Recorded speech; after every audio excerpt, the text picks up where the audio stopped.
सत कबीर की दया अत आदरणीय गरीबदास साहेब जी की अमृतवाणी मंगलाचरण। गरीब नमो नमो सत पुरुष को नमस्कार गुरु की नहीं, सुर नर मनजन साधुआ संतो सर्वस दे नहीं। सतगुरु साहेब संत सब दंडो तुम प्रणाम, आगे पीछे मध्य हुए तिनको जहाँ कुर्बान। नराकार निर्विषम काल जाल व बंधनम, निर्लेपम निज निर्गुणम अकल अनुबेषुंडनम। सोहम सुरति समाप्तम सकल समाना निर्तल, उज्ज्वल हिरंबर हर दमंबे पर वह अथा है, वार पार नहीं मध्यतम। अनाहद मंत्र सुखसलाद मंत्र, अजोख मंत्र बेसुन मंत्र, निर्वाण मंत्र थीर है। आदि मंत्र युगादि मंत्र, अजल अभंगी मंत्र सदा सत्संगी मंत्र, लौलीन मंत्र गैर गंभीर है।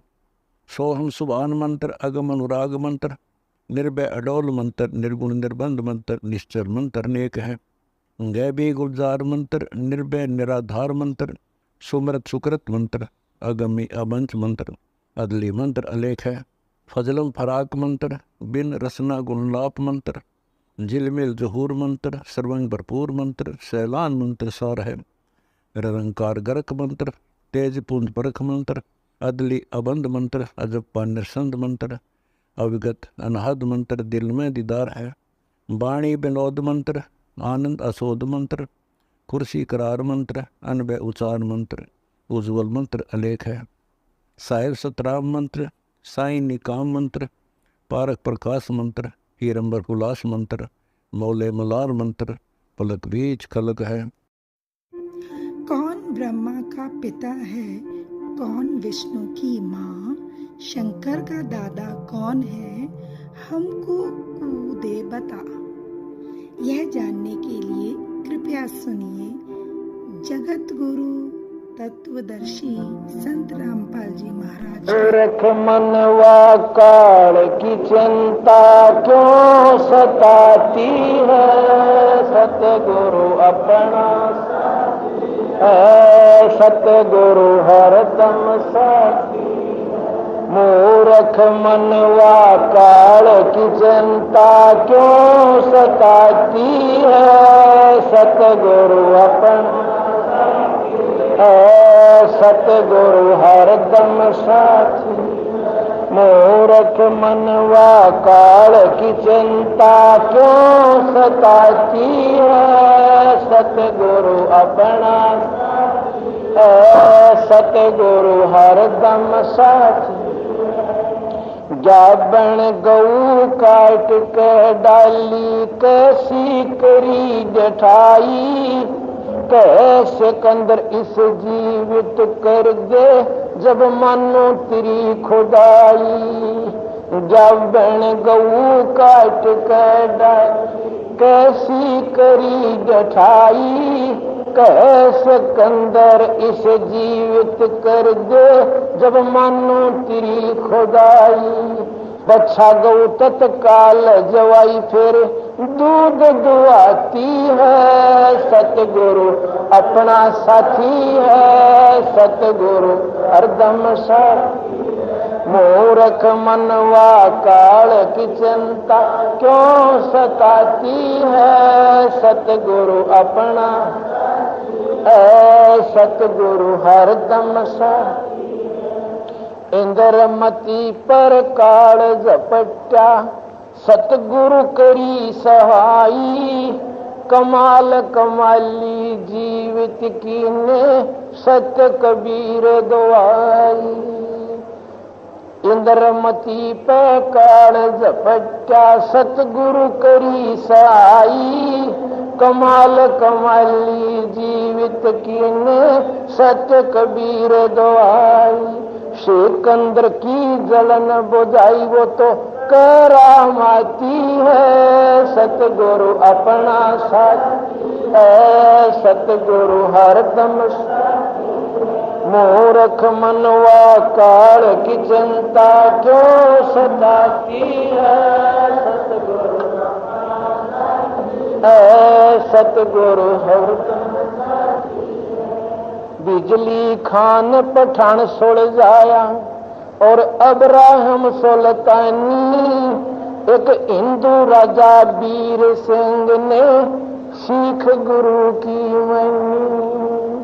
बिजली खान पठान सोल जाया और अब्राहिम सुल्तानी।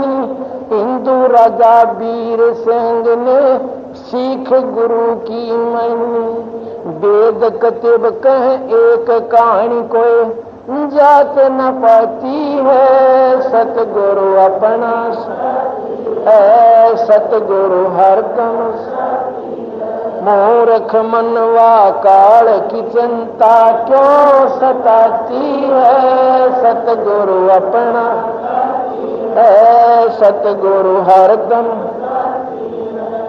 जो चाहे सो कर दे सतगुरु भरम पड़ो मत कोई।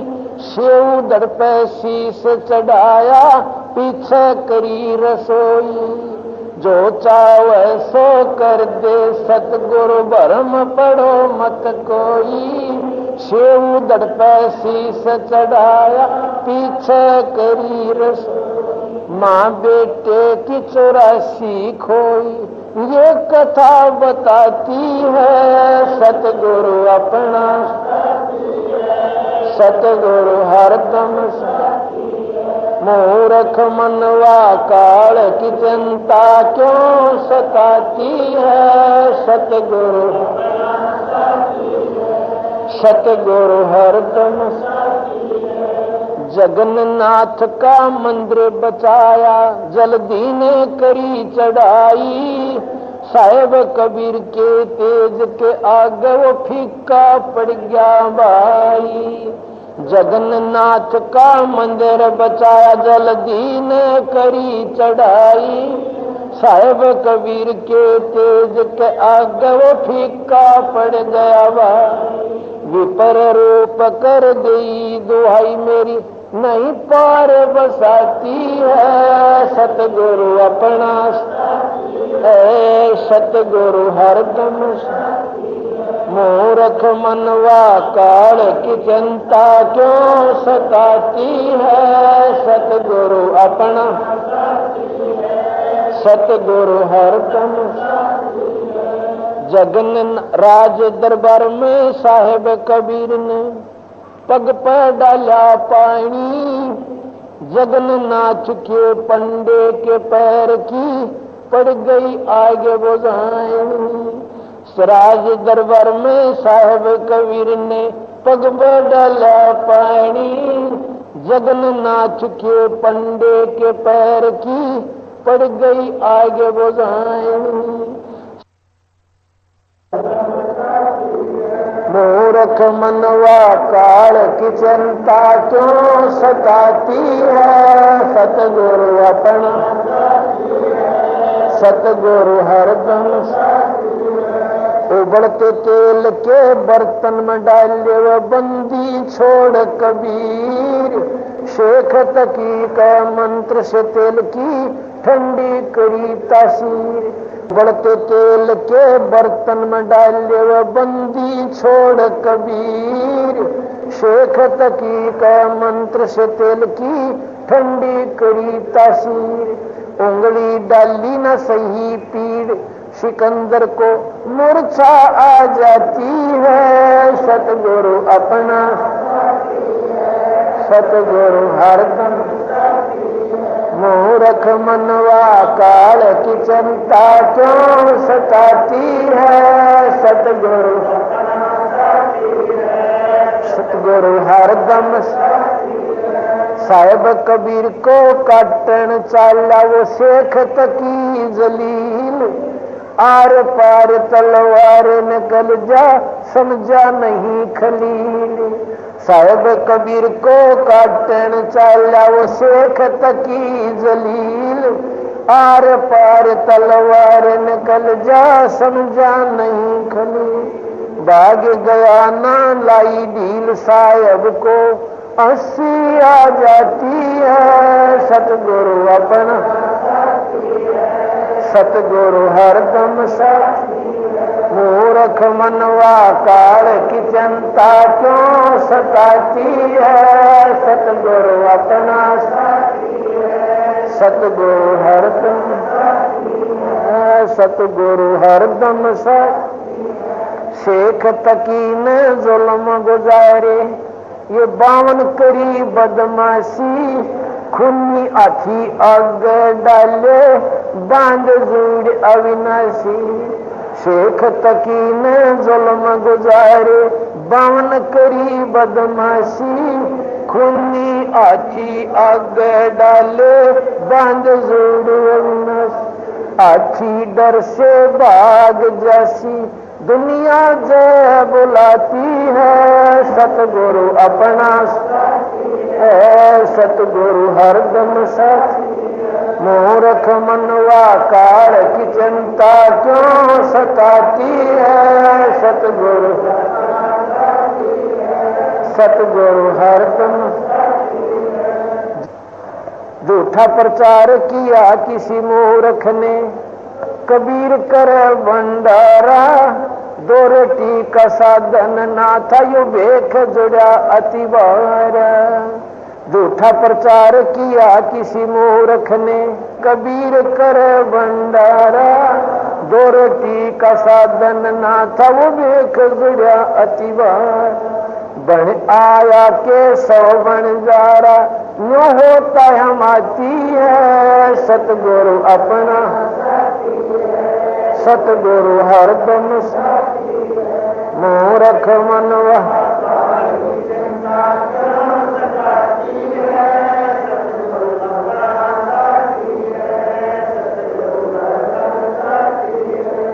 जीवा दत्ता ने सूखे खूंट पे ली परीक्षा वारी। साहिब कबीर के चरण अमृत से हरी हुई वाडारी। जीवा दत्ता ने सूखे खूंट पे ली परीक्षा वारी। साहिब कबीर के चरण अमृत से हरी हुई वाडारी। कबीर बट से जाता पुकारी दुनिया देखण जाती है, सतगुरु अपना है, सतगुरु हरदम। मूर्ख मनवा काल की चिंता क्यों सताती है, सतगुरु सतगुरु हरदम। रविदास कबीर हाथी चढ़ चाले, संग ले ली गुण का माई। गंगो दक्षी सीम भर के मदराजों पीवे भाई। रविदास कबीर हाथी चढ़ चाले, संग ले ली गुण का माई। गंगो दक्षी सीम भर के मदराजों पीवे भाई। 64 लाख ने भक्ति बहाई मूर्ख को न प्रतीत आती है, सतगुरु अपना है, सतगुरु हर। मूर्ख मनवा काल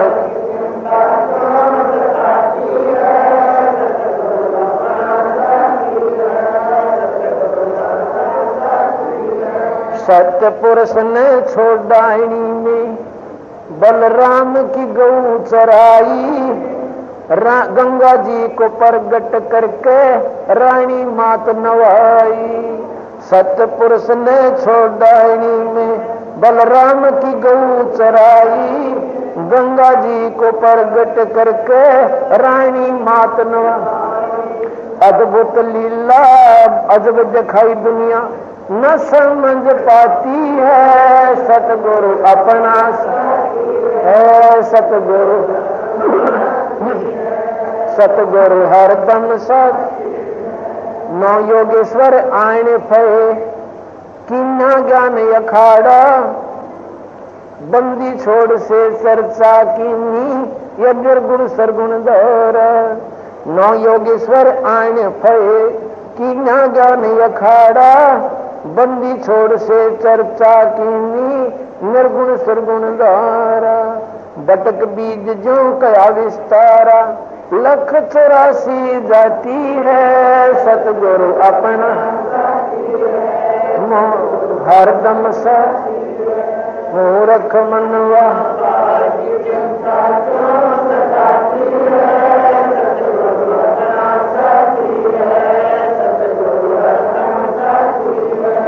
अविनाशी को मारन चाला वो जीता नंबरदारा, मिली नजर से नजर धनी से पाप भस्म भया सारा। अविनाशी को मारन चाला वो जीता नंबरदारा, मिली नजर में नजर धनी से पाप भस्म हुआ सारा। गीसा रूप में दर्शा करतारा, दिव्य दृष्टि खुल जाती है। सतगुरु अपना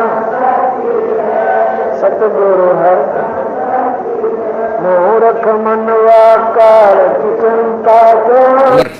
जिमर के हैं वैसे मछियारे ने। एक धीमर होता है, धीमर, जीमर कहें उसको धीमर कहें, वो होता है मछियारा। तो क्या बताते हैं कि नारद जी ब्राह्मण यानी ऋषि, और उसने जीमर गुरु करना पड़ा, और उसका कहते हैं उस गुरु जीमर गुरु बनने से भी स्वर्ग तक जाने का ब्योंत बना। अब यहां वो नकली गुरु ये कह देते हैं भाई नारद ने जीमर गुरु बनाया था तो गुरु ही होना चाहिए, ये सुल्फा पाठ भी मारेंगे चलम का डूंडा ठा जाए, करने होगा भाई गुरु होना चाहिए कि साय हो, नाम जाप कर ले, भक्ति करे। नारद ने जीमर गुरु कराया था, पार हो गया, टट्टू पार हो गया, जीमर नहीं था वो, और पहले तो पार की तो हो गया। फिर भी जो लाभ हुआ वो जीमर कौन था, ये कंसेप्ट यहाँ क्लियर होना चाहिए। ये पुण्यात्मा जो होती है ना, पिछले जन्मों के बहुत पुण्यकर्मी प्राणी होते हैं, उनको काल इसी कसूती जगह फिट करेगा कि उस इसी जगह फंसा देगा कि उसने निकालो कौन निकाल लगा के। अब जैसे मीराबाई जी पुण्यात्मा थी और ठाकुरों के घर में लड़की का जन्म दे दिया, अब वो भगवान को चाहने वाली ऐसी जगह फिट कर दी उसने, झांकण भी ना दे बाहर गली तक, पर्दा में रखा अपनी वो बेटियां ने ठाकर लोग, पहले ऐसा व्यवस्था थी। वो तड़फे बेचारी अपना जैसा भी ज्ञान हुआ परंपरा से, घर से, माता से, कृष्ण जी को भगवान मान के उससे का नाचे कूद जैसा भी व्यवस्था थी, लेकिन हृदय से रोया करती। और परमेश्वर ने वहां भी जाके निकाला उसको, कारण कुछ भी बनाया। पहले आपको कथा सुनाई थी। अब ये जीमर कौन था, ये पिछले जन्म जन्मांतर की एक पुण्यात्मा थी, और इसका ऐसा जन्म कर दिया, संस्कार बना दिए कि वो उन मछियारा का घर जन्म हो गया उसका। और इस टाइप के जो व्यक्ति होते हैं ना, ये बेसब्रे होया करें, अणथक होते हैं। अब वो इतना कसूता मछियारा था कि उसने आसपास की तालाबों की मछली निकाल के जाल डाला गए और सारी खाली या बेच दी, जैसे करता था। जिस राज्य में वो मछियारा रहता था, यानी वो जिमर रहता था, कालू नाम था उसका, उसके दूसरे पड़ोसी राज्य में एक राजा बहुत धार्मिक था। उसने आदेश दे दिया था कि कोई जीव हिंसा नहीं करेगा, ना तालाबों से कोई मछली पकड़ेगा, ना कोई शिकार करेगा मेरे जंगल में। उसने देखा एक दिन के सीमा के साथ वाला जो देश है उसमें एक बहुत बड़ा तालाब है और उसमें नरी मछली बहुत जबरदस्त पड़ी है। वो देखा दिन में, तो शाम ने वो बखते पहुंच गया। रात ने सुबह बखत उठ कर सोचा बखत से निकाल लाऊंगा, कोई नहीं पाएगा। थोड़े थोड़े सर्दियों के दिन थे।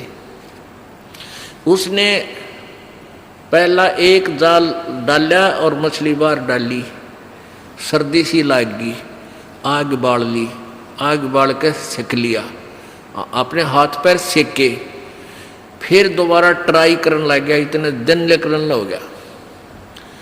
इतने में क्या हुआ कि उसी नगरी का राजा, उस देश का राजा अपने दूसरे शहर में जा रहा था। सुबह सुबह हाथी पर बैठा आवा था, आगे सैनिक, पीछे सैनिक, अंगरक्षक साथ थे। अब चोर की तो नजर नो भी रहना कि कोई देख ना ले, उसने देखा को तुरे की वो आगे भाई। अब एकदम काफिला ऐसे मोड़ खा गया, नू आ रहा था रास्ते से, जंगल होते बन होते थे, एकदम नो टर्न किया सारा ही 100-200 फुट की दूरी पर उसने देखा ये तो आगे भाई। अब उन को तो ध्यान नहीं था, उसका ध्यान गया कि मर गया आज तक तू, यो राजा आ गया, ये तो फांसी दे है, जो कोई फांसी की सजा देता है जो जीव हिंसा करता पकड़ ले। अब उसने सोचा अब क्या करूँ, वो मछली तो सारी धका दी, जल में डाल दी, और वो जो उसने आग बना के सेका था वो धुआं सा बन गया, लकड़ी जला रखी थी, उड़े बैठ गया आंख मीच के। एक लंगोट तन पे था, दाढ़ी मूछ बड़ी हुई थी, महात्मा के सा रूप पहले ही था उसका, क्यों पहले इसे का दाढ़ी बाढ़ सब का बड्डे रहा करते। और एक लंगोट तन पे था। उसने सोचा और कोई तरीका नहीं, तू साधु रूप बना ले। अपने शरीर पर सारे घर राख पड़ी थी वह ला के, और मुंह माँ पर लाकर बैठ गया नुआकड़ के, आसन पदम लगा के। अब महात्मा ने उस राजा बड़ा धार्मिक था, उसने सोचा रे देखो महात्मा बैठा भाई, रोको एक बार। जब कति सामने आ लिया ना वो रुकवा लिया, रो माड़ी आँख खोल रहे देख ले, जालिया काड़े है।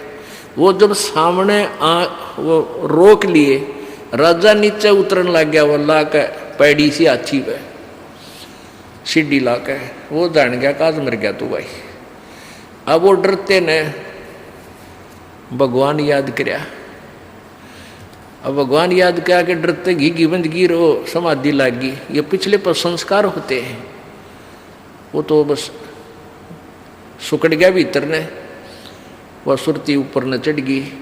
राजा आया, प्रणाम करया, राम राम करी, ना बोलिया कि मैं डरता ना बोला। तो राजा ने सोची वे संत साधु को गणा नहीं छेड़ना चाहिए। प्रणाम करया, राख ठाई माथे गलाई, चरण छुए, और 5-7 सोने की मोहरें उस धूने पर बैठ करके राजा चल पड़ा। अब उसकी चढ़गी सुरती, डरते कि कुछ पिछले संस्कार होते हैं पुण्यात्माओं। अब उसकी पत्नी ने सोचा, झिमर की ने, कि आज वो न्यू कह था मैं दूसरे राजा के तालाब से मछली पकड़ के ले आऊँगा, और वो तो वहाँ कहते हैं वो निषेध है मछली पकड़ना, कहीं तेरा पति पकड़ ना लिया हो। वो गई, उसने देखा वो तो बैठा नो आसन पदम लगा कर समाधि चढ़ रही। अंदर देखा नज़ारे ऊपर के, दोपहर होगी, वो बैठा वहीं पर। उसकी पत्नी ने जाकर उसके पाछे तुम्हारा ऐसे दोनों हाथों का 2 हथड़े, और ने बोली तू आड़े बैठा रहेगा, बालक तन्ना खावेंगे। बन गया कि बाबा जी। इब उसने ने सोची, ने बोला जी मैं तो आज आया था, आज आया था मैं तो आज आया। उसने सोची वो राजा के जो है सेवक लागे इतने गड़न, ने बोला जी मैं तो आज आया था, पहली बार आया हूँ मैं तो आज, मैंने मछली ना पकड़ी है वह, मैं तुम्हें आ गया था। दुआ देखी, वो देखा उसकी पत्नी है पाछे ने। तो वो कहने लगा कि वो कहाँ गए, कौन राजा आया था, नहीं भी थे, कहाँ गए वह।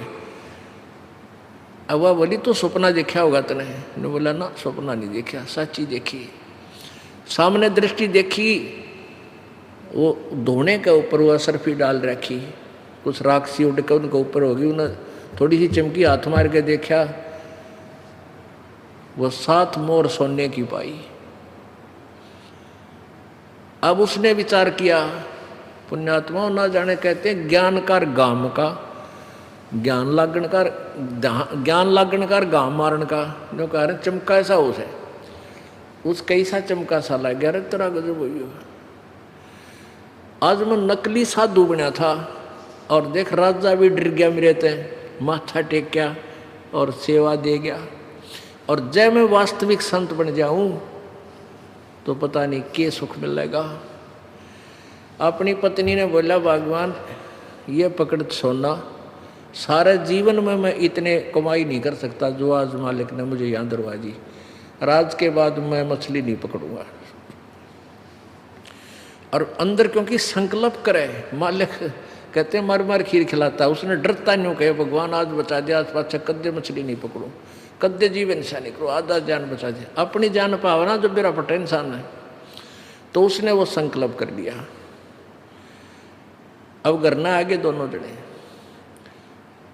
वह जब कहते हैं 3 लोग से तरपतना यो मन भोगी खसिया। उसकी पत्नी बोली क्या हो गया, सोना इतना तो ठीक है ले मिल गया, लेकिन काम करे बिना ना सरा कर जा, मछली ला पकड़ गए। वो सुबेरा रोटी बांध दे, वो गेर का जाड़ कांधे पे जा बैठा किसी की शीशम का नीचे अरण्यों करे भगवान, हे परमात्मा आप कैसे मिलोगे, हे भगवान मैंने बहुत पाप कर लिए, हे परमात्मा आप कैसे मिलोगे, मैंने यूँ भी ना पता आप मिलोगे कैसे, मैं वही विधि अपना लूँगा। अब रोज जा रोटी खा के खाली जाल उल्टा ले आवे, घर में लड़ाई रोज हो। अब कहते हैं परमात्मा सौछल छिद्र मैं करूं अपने जन के काज। वो पूर्ण परमात्मा आए एक साधु रूप में, उनसे बात करी और कहा बेटा क्या चाहता है कि भगवान महाराज जी मैंने भगवान परमात्मा पाने की कोई रास्ता बता दो, मैं बहुत पापी प्राणी हूँ, वो पाप मुझे आज दिखाई देते हैं जो मैंने अपने जीवन में कर लिए। तो परमात्मा ने कहा बेटा यो मंत्र जाप कराया करें। कहते हैं सो हम शब्द हम जग में लाए, सार शब्द हम गुप्त छुपाए। यो एक मंत्र उस जीमर को दे दिया परमेश्वर ने। अब परमात्मा ने किसी को तो टायर दे रखा है, किसी ताई शटेरिंग पकड़ा रखी है कि इनकी रुचि बनी रहे, एक के खिलौना दे रखा, उससे कुछ लाभ इनको होता रहा थोड़ा बहुत। तो ऐसे अब कालू झिमर उस परमात्मा द्वारा दिए गए मंत्र का जाप करता था। अब नारद जी को श्राप दे दिया कि 84 लाख योनियां भोगेगा। तो उसको बताया गया कि तू कैसे तेरा छुटकारा हो कि सुबह सुबह जा और सुबह इस दिशा में जाएगा, नारद जी को कहा, और सामने जो व्यक्ति प्रथम तुझे मिले उसी को गुरु बनाना। अब नारद जी जब सीधा जा रहे थे, सामने वो जीमर आ गया। लोग तो फिर भी जीमर ही समझ रहे थे, पर वो जीमर का काम करा नहीं था, वो धीमर नहीं था उस समय। लेकिन यह फीत के उतारे समाज बहुत दूर देर तो उतारा है। अब जैसे कोई सरपंच बन जाता है और उस योजना में या अगली योजना में वो फिर दोबारा सरपंच नहीं बनता, तो आजीवन उसको सरपंच की मोहर लाए रहा करें। अब नरसिंह जी ने ध्यान से देखा कि साधुओं को परमात्मा ने आकर पैसे दिए या नहीं। तो देखा वो तो पैसे नहीं मिले, वो तो बेचारे चिंतित बैठे हैं। अपनी पत्नी से कहा कि जो 500 रुपये का सामान हम लाए थे उसमें से कोई सामान बचा तो नहीं है, आटा दाल चीनी चीनी चावल बूरा कुछ बचा तो नहीं है। तो उसकी पत्नी ने कहा कि और कुछ नहीं बचा है, केवल वो आटा बचा है जो पलोथन का था। पलोथन मीन एक थोड़ा सा सूखा आटा रख लेती है बहनें और उसमें आटे की लोई बना के और आटे को उस सूखे आटे के ऊपर दोनों तरफ से चिपका के ऐसे रोटी पोती है। वो हाथों से नहीं लगता, इसलिए आटा हाथों से नहीं चिपकता। उस सूखे आटा जो सपेर रखते हैं उसको हमारे वहाँ पलोथन बोले हैं, पलोथन। तो वह कहने लगे जी ये थोड़ा सा सूखा आटा तो बच रहा है जो रोटी पाने के प्रयोग किया था, और तो कुछ नहीं। तो नरसिंह जी ने कहा कि इसका भी तू रोटी बना। 4 रोटी बनी। एक साधु चलता हुआ आ गया, यानी परमेश्वर, आप ही सौसल छिद्र मैं करूं अपने जन के काज। और वो आकर द्वार पर खड़ा हुआ। साधु ने उसने नरसिंह ने पूछा महाराज भोजन खाओ। अखा भाई भूख लगी है भगत। वो 4 रोटी उस महापुरुष ने दे दी, जो उस बचे हुए आटे की 4 रोटी बनी थी। खा के चल पड़े। कुछ देर के बाद क्या हुआ कि वही परमात्मा पूर्ण ब्रह्म एक मारवाड़ी सेठ की वेशभूषा में, अच्छी बड़ी पगड़ी लांडी धोती गोड्या तई की दोहरी टांग रखी, कलम आड़े नू और काख में बही, उन साधु संतों के पास जाकर बोला भाई कैसे बैठे हो महापुरुषों। उन्होंने कहा कैसे के बैठे हैं सेठ जी, हमारे तो सारे रंग में भंग पड़ गया। क्या बात है कि एक नरसी नाम का सेठ, और भाई उसने हुंडी लिखी है हमारे नाम, यहाँ एक सांवलसार सेठ के नाम तय, और हमने द्वारका में सारा पता कर दिया, वो सांवलसार नाम का सेठ नहीं पाया। अब उस भगत को हम वो भी नहीं कह सकते हमारे साथ धोखा कर दिया, वो तो आदमी अच्छा लग गया था, वो हमें मना करे था कि मेरी हुंडी नहीं चलती। और इतना भी हमें विश्वास है कि हमारे 500 रुपये सुरक्षित मिलेंगे उस महापुरुष के पास। पर भाई हमारा तो काम तो बिगड़ गया, हमने तो यहाँ चाहिए थे। तो सेठ बोला कि भाई मैं, वो परमात्मा बोले मैं हूँ वो सेठ सांवल सा, और आजा भाई कौन सा नट है इसमें, द्वारका में सांवल नाम का सेठ कोई ना, चल उनके सामने नोट गिनूंगा। एक चौराहे पर पल्ला बिछा, बोला कि लड़ा बिछाओ चादर। जब भरे बाजार में सेठों की दुकान थी चारों तरफ, और वहाँ खड़े होकर गिने, 1 ले भाई, 2 3, उन सेठा ने सुना के 4 5, यानी 500 गिन दिए चांदी के काचे नोट टन्ना टन पड़े। और सारा काशी आसपास के सेठ खड़े होकर देखे, रहे तो 500 रुपये कहाँ से दिया। और नरसी तो भाई कंगाल हो लिया, राज जी सेठ क्यों बावड़ा हो रहा है, इनको पैसे दे रहा है। तब परमात्मा ने कहा भाई नरसी जी तो कह दिया उसका दास हाजिर रहेगा, चाहे लाखों हुंडी भेज दे सारी दूंगा उसकी। बोलो सतगुरुदेव। फिर वो अब क्या हुआ, एक दिन अब उसकी जो लड़की ब्याह रखी थी, उसकी लड़की की लड़की यानी दोती बयान जोगी होगी। अब पहले तो वो सेठ था, जब छोरी का ब्याह करा तो 1 नंबर का सेठ, दुनिया वाह वाह हो रही थी। और ईब आ गया बात का समय, कोई बालक नहीं, लड़का नहीं। अब वह लड़की आई अपनी लड़की की शादी के लिए बात न्योतन, जब झोपड़ी में माता पिता के पास रुकी तो नरसी कहने लगा, बेटी मैं हूँ निर्धन कंगाल, ना मेरे पास कोई दाम, पर आऊँगा बेटी मैं सुमरूंगा राम। अब लड़की चली गई। अब वो दिन निकट आया बात का, अब कोई साथी नहीं होता निर्धन का। सेठ था, जब तक सारे तैयार हो रहे थे, मैं भी चलूँगा थरे बात में, मैं भी चलूँगा बात में। और ईब कोई भी उसकी तरफ गांव नगर का साथ नहीं हुआ। अब उसने बैल मांगे किसी से। अब उधारी चीज गरीब ने आदमी या तो दिया नहीं करे, दिया करे तो कंडम दिया करे। एक ने एक से एक बैल मांगा, एक से दूसरा बैल मांगा, किसी से एक गाड़ी मांगी, बैलगाड़ी वैसी कंडम सी थी खराब सी, ने बोला जोड़ ले जा भगत जी। अब उसके साथ कोई नहीं चला, 12 अंधे थे, वो उसके पास आते थे, बैठते थे, भगवान की चर्चा करते थे, आसपास के गांव से इकट्ठे हो जाते थे। वो कहने लगे नरसी हम चलेंगे भाई तेरे बेटी के दोती के बात में, चल पड़े।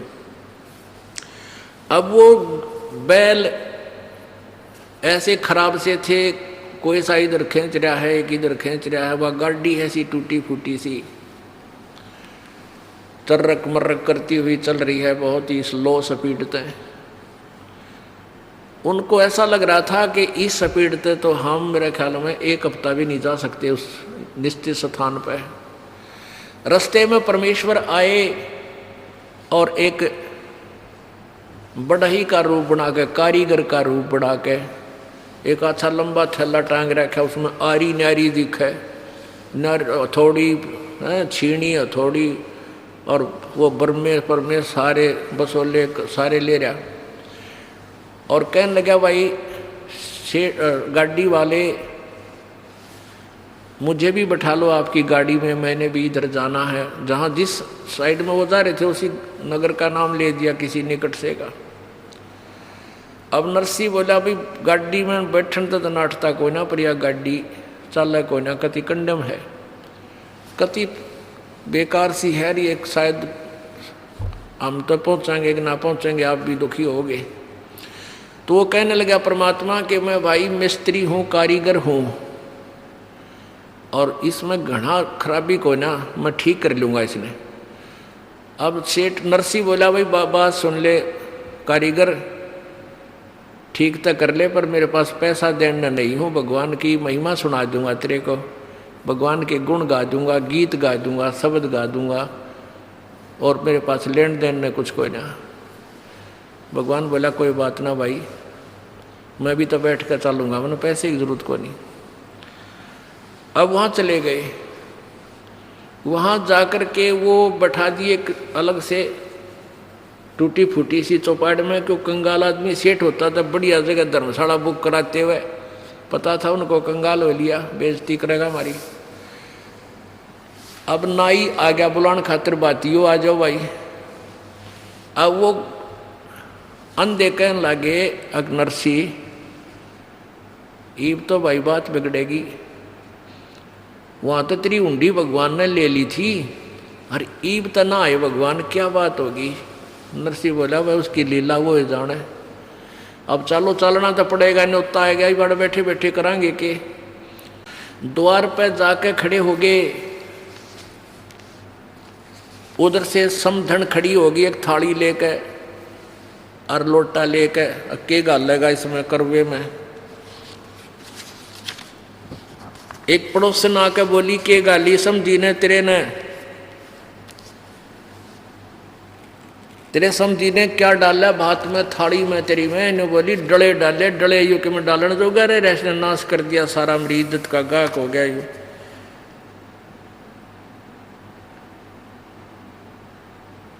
और इतना ही सुनते ही भगत की आंखें में आंसू आ गए।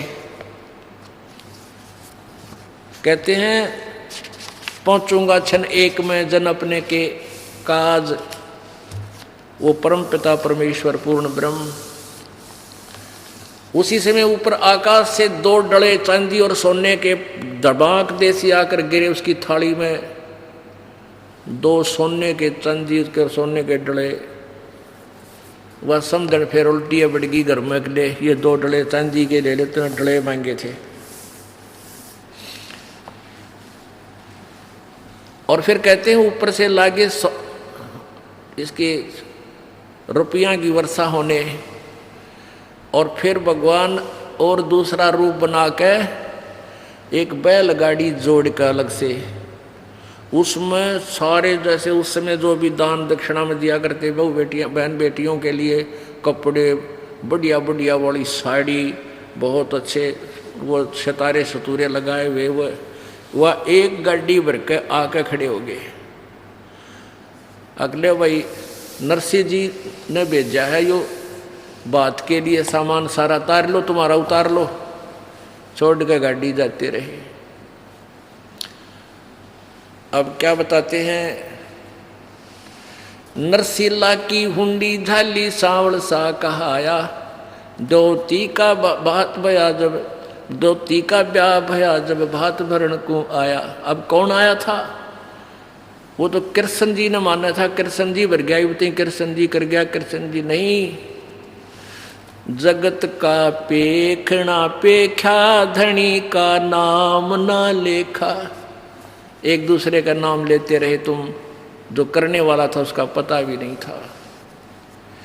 गाड़ी आले मन बैठा ले, एक बहो गाड़ी था में बाहर में हार लिया। गाड़ी आले मन बैठा ले, एक बहो गाड़ी था में बाहर में हार लिया। परमात्मा जब एक खाती बनकर, मिस्त्री बनकर, कारीगर बनकर आकर खड़ा हो गया, ने बोला भाई मैं थक गया, तुम्हारा हम सफ़र हो, मुझे भी बैठा लो। तो भगत और भगवान की एक वार्ता किसी कवि ने, क्योंकि वो कृष्ण मान रहा था जिसने ये शब्द बनाया है, हमने यथार्थ ज्ञान पता हो गया है, फिर भी हम उस मालिक की महिमा का गुणगान किसी भी रूप में करें, हमारी सुई वहीं जाएगी जहाँ हम समझ चुके हैं। क्या बोले भगवान, गाड़ी आले मन बैठा ले, एक बहो गाड़ी था में भाई रे मैं हार लिया। गाड़ी आले मने बैठा ले, एक बहो गाड़ी थाम बाईर में हार लिया।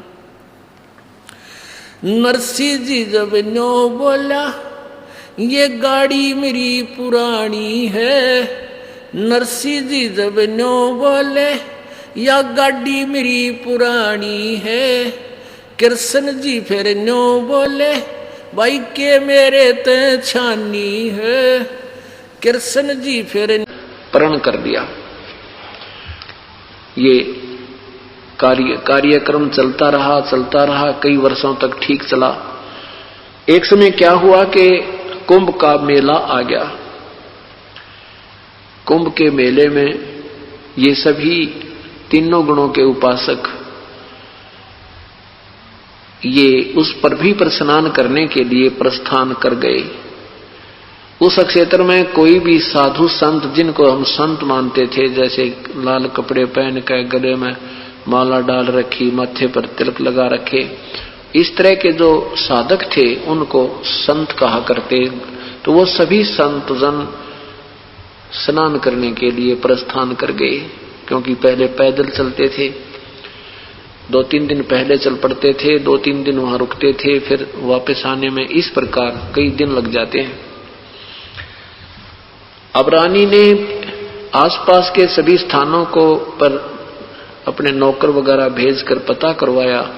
उन्होंने आकर सूचना दी कि रानी यहां आसपास 20, 30, 50 किलोमीटर तक कोई संत नहीं है।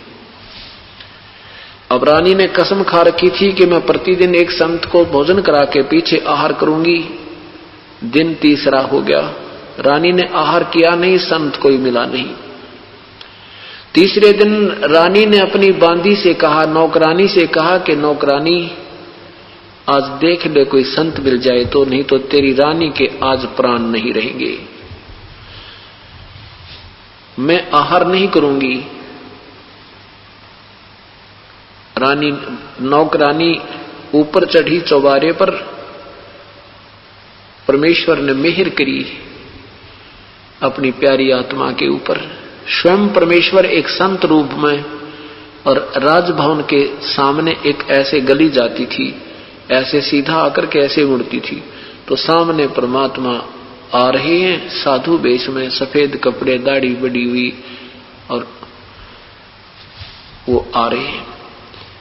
रानी नौकरानी तुरंत नीचे आई और कहा नौकरानी से कि महारानी एक संत जैसे ही लग रहे हैं, वस्त्र सफेद हैं लेकिन साधु जैसे ही लगते हैं। रानी ने कहा जा नौकरानी और शीघ्र बुला के ला।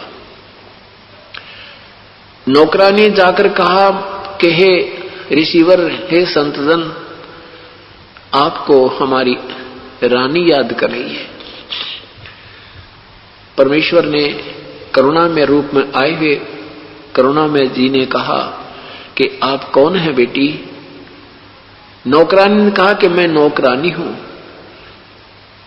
परमेश्वर ने कहा कि आप नौकरानी हो और मुझे रानी क्यों बुला रही है?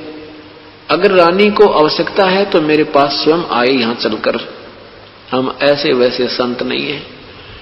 रानी को गरज है तो यहां आए मेरे पास, मैं यहीं खड़ा हूं, और मैं तेरे कहने से वहां चल पड़ूं। उधर से उसका राजा कोई कह दे तू किसने बुलाया है, और वही ऐसे संत का अनादर होने से उस घर में हानि हो जाती है। इस तरह के परमात्मा ने वचन कहे तो नौकरानी भाग कर गई, दौड़ी दौड़ी गई, रानी से कहा कि रानी संत जी की ये शर्त है कि रानी स्वयं आवे। रानी ने कहा नौकरानी मेरे बाजू पकड़, मुझे सहारा दे। रानी वहां से चली, आके आते ही चरणों में दंडवत, ऐसे चरणों में शीश रखा और कहा हे प्रभु, आप तो कह रहे हो कि मुझे बुलाने आवे रानी, अब मैं अपने भगवान को चाहती हूं अपने कंधे पर बैठा कर ले जाऊं, पर मेरी हिम्मत नहीं आज। परमात्मा ये देखना चाहते थे कि इस लड़की में कितनी श्रद्धा है। कहा बेटी मैं ये देखना चाहता था तेरे में कुछ आस्था भी है या तू वैसे भूखी मर रही है। परमात्मा ने कहा चल बेटी आगे। रानी ने भोजन अपने हाथों बनाया तो कहा ले भगवान भोजन पाओ। परमात्मा ने कहा बेटी मेरा तो शरीर आहार करने का नहीं है, मेरा शरीर ये 5 तत्वों से बना नहीं है। ऐसे हाथ ला के दिखाया देख पकड़ बेटी हाथ, जैसे रुई जैसे हाथ होते हैं। रानी कहने लगी मेरे काम के को ना, आपका कैसा शरीर है, आप भोजन पाओ तो मेरी जान बचा, नहीं तो मैं भी आहार नहीं करूंगी। समर्थ उसी को कहते हैं। कहा ठीक है बेटी रख दे। परमात्मा ने वो सारा आहार कर दिया और कहा बेटी एक बात सुन मेरी, तू ये जो साधना आप कर रहे हो ये कौन से शास्त्र से प्रमाण लिया तूने? ने बोले जी प्रमाण क्यों था, हमारे गुरुजी ने बता दिया हम कर रहे हैं। नहीं, शास्त्रों के अतिरिक्त जो साधना की जाती है वो व्यर्थ होती है। आपके गुरुदेव ने जो तुम्हें साधना बता रखी है, रानी ने वो जंतर मंत्र बताए, कहने लगे इससे तेरी जन्म और मृत्यु कभी नहीं मिटेगी और ये मंत्र तेरे ठीक नहीं बेटी। रानी ने कहा कि हे रिसीवर, हे संत जी, ये तो मैं देख रही हूं काफी दिनों से, जितने भी संत आते हैं वही यही कहते हैं तुम्हारा नाम ठीक नहीं, तुम्हारी ऐसी साधना ठीक नहीं। ये संत एक दूसरे से ईर्ष्या करते ही है, हमारे गुरुदेव ने जो बता रखा मेरे लिए फाइनल है। ऐसा टूक सा पकड़ा दिया। अब परमात्मा ने सोची कौन से तरीके समझा इन बोली आत्माओं को। इन नादान संतों ने बैठा दिया, गुरुआ गांव बिगाड़े संतों गुरुआ गांव बिगाड़े, ऐसे कर्म जीव कला दिए ईव जड़े नहीं जाड़े। अब परमात्मा के पास सारे तरीके हैं अपनी प्यारी आत्मा को अपने चरणों में लेने के लिए, काल के जाल से छुटवाने के लिए। क्या कहा प्रभु ने? कहने लगा बेटी वैसे तो आपकी इच्छा है, बाकी मुझे कोई शौक नहीं किसी की निंदा करने का, परंतु एक बात बता देता हूं तेरे को, ना मैंने तेरे से कोई लालच, ना कोई तेरे से मैं दीक्षिणा मांगी, आपने प्रार्थना की तो यहां पर मैं उपस्थित हुआ। पर बेटी एक बात सुन ले, आज से तीसरे दिन तेरी मृत्यु से आगे तेरे श्वास नहीं है और इसमें ना तेरे गुरुजी बचाव कर सकते ना तेरे भगवान कर सकते। यदि तूने अपना जीवन चाहिए और मुक्ति चाहिए तो मेरे पास पूरी व्यवस्था है। अब रानी ने सोची सचमुच ये महापुरुष, इनका शरीर भी कुछ और ही तरह का है और अपनी मृत्यु का नंबर आवना तब ये भूल जाता है इंसान कौन क्या है। और उस समय संतों की बातों पर विश्वास बहुत किया जाता था कि संत के वचन खरे पूरे निकल जाते हैं। अब रानी ने सोचा कि हे भगवान फिर मुझे क्या करना होगा मेरी जीवन रक्षा के लिए, कि आपने मेरे से दीक्षा लेनी होगी और साधना सब त्याग देनी होगी और उस पूरे गुरु में आस्था नहीं रहनी चाहिए तेरी। एक कैसा दे सब सदै सब साधे सब जा, दो पैर दो घोड़ों दो नौकाओं पर पैर नहीं रखना चाहिए। अब एकदम ये सारे काम क्यों कर हो? परमात्मा ने कहा रानी बड़ी असमंजस में पड़ गई कि वो गुरुदेव तो मुझे बहुत दिनों से मैं उसे परिचित हूं, अब उनको कैसे क्या कहूंगी। मन में बहुत शंका है, काल का जाल बहुत फैला हुआ है, लोग लाज शर्म बन जाती है। परमात्मा कहते हैं यही तो तुम्हें डबो रही है, यही जब तक तुम बिल्कुल एक तरफ नहीं होगी ये काल का ये जाल हटेगा नहीं भाई। दोगला चालोगे तो कतई मदद हमारे से नहीं मिलेगी, दो तरफा नहीं चलना। परमात्मा काफी देर बैठे रहे, रानी बिल्कुल असमंजस में पड़ गई, बहुत ज्यादा गहराई से सोचने लगी उस गुरुदेव को कैसे जवाब दूंगी। परमात्मा कहा ठीक है बेटी मैं चलता हूं, अंतर्यामी सारी जाने थे इसमें के उथल पुथल हो रही है। तो रानी चरणों में गिर गई, कहने लगे भगवान जो तुम कहोगे मैं वही करूंगी, मेरी जान बच जावे। अब ठीक है उपदेश ले।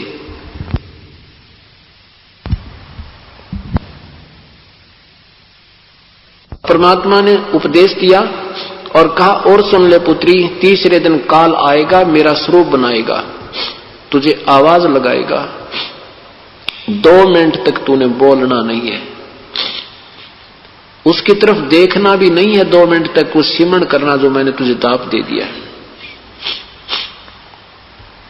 2 मिनट सिमरण करने के उपरांत तू उसके शरीर को देखेगी तो उसका वास्तविक शरीर होगा, मेरे वाला शरीर नहीं रहेगा। एक बार तू देखना, उसका दर्शन करते ही तो नाम जाप करने शुरू कर देना और 2 मिनट के बाद फिर उसकी तरफ दृष्टि देखना, उसका वो जो कवर मेरे वाला डुप्लीकेट चढ़ा के आएगा वो सब हट जाएगा, इस मंत्र में इतनी शक्ति है। और वो समझ जाएगा कि ये लड़की परम संत की शरण में है। परंतु इसमें एक मर्यादा है कि हमारा नियम मत तोड़ देना। पुण्यात्माओं, ये सत्कर्म मान लेना, इस परमेश्वर से मैं 17 साल से परिचित हूं। जिसने पूर्ण रूप से हमारा नियम निभाया है उसका कोई किसी प्रकार का कोई आकाज नहीं हुआ, कोई नुकसान नहीं हुआ, किसी प्रकार का हुआ है तो बहुत जबरदस्त हानि होनी हो और वो थोड़े में टली है। ऐसे ही परमेश्वर ये पूर्ण ब्रह्म समर्थ हैं, सर्वशक्तिमान है, दुनिया के दुख दूर करते हैं। हम उसी परमेश्वर की आत्मा है। अब इंद्रमती को पक्कम पता। परमात्मा की कथा सुनो, परमात्मा की कथा की चर्चा करो। इसके अतिरिक्त जो भी बातें करते हो, सुनते हो, वह सब व्यर्थ है। ऐसे ही आध्यात्मिक वीडियो देखने के लिए हमारे चैनल विश्व विजेता संत रामपाल जी महाराज को